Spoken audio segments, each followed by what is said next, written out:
అమరావతి చట్టబద్ధత బిల్లుకు రాష్ట్రపతి ఆమోదం తెలిపారు. అమరావతి గెజెట్ ను కేంద్ర న్యాయశాఖ విడుదల చేసింది. 2024 జూన్ 2 నుంచి అమల్లోకి వచ్చినట్లుగా ప్రకటించింది.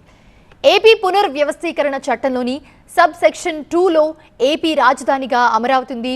అమరావతి చట్టబద్ధత బిల్లును ఏప్రిల్ 1, 2 తేదీల్లో పార్లమెంటు ఉభయ సభలు ఆమోదించాయి. సుమారు 5 గంటల పాటు లోక్సభ, రాజ్యసభల్లో బిల్లుపై చర్చలు జరిగాయి. ఎలాంటి సవరణలు లేకుండానే బిల్లు ఏకగ్రీవంగా ఆమోదం పొందింది. అమరావతి చట్టబద్ధత బిల్లు పార్లమెంట్లో ఆమోదం పొందిన నేపథ్యంలో అమరావతి ప్రాంత ప్రజలు సంబరాలు చేసుకుంటున్నారు. బెజవాడ కనకదుర్గమ్మ ఆలయానికి పాదయాత్రగా వచ్చి మొక్కులు చెల్లించుకున్నారు అమరావతి రైతులు. అమ్మవారికి ప్రత్యేక పూజలు నిర్వహించారు. వారికి ఆలయ చైర్మన్ రాధాకృష్ణ ఘన స్వాగతం పలికారు. ఈ చట్టబద్ధతతో అమరావతి అభివృద్ధి పనులు వేగవంతం కావడంతో పాటు అంతర్జాతీయ సంస్థల నుంచి నిధుల సేకరణకు, పెట్టుబడుల రాకకు పూర్తి స్థాయి భరోసా లభిస్తుందని ప్రజలు భావిస్తున్నారు.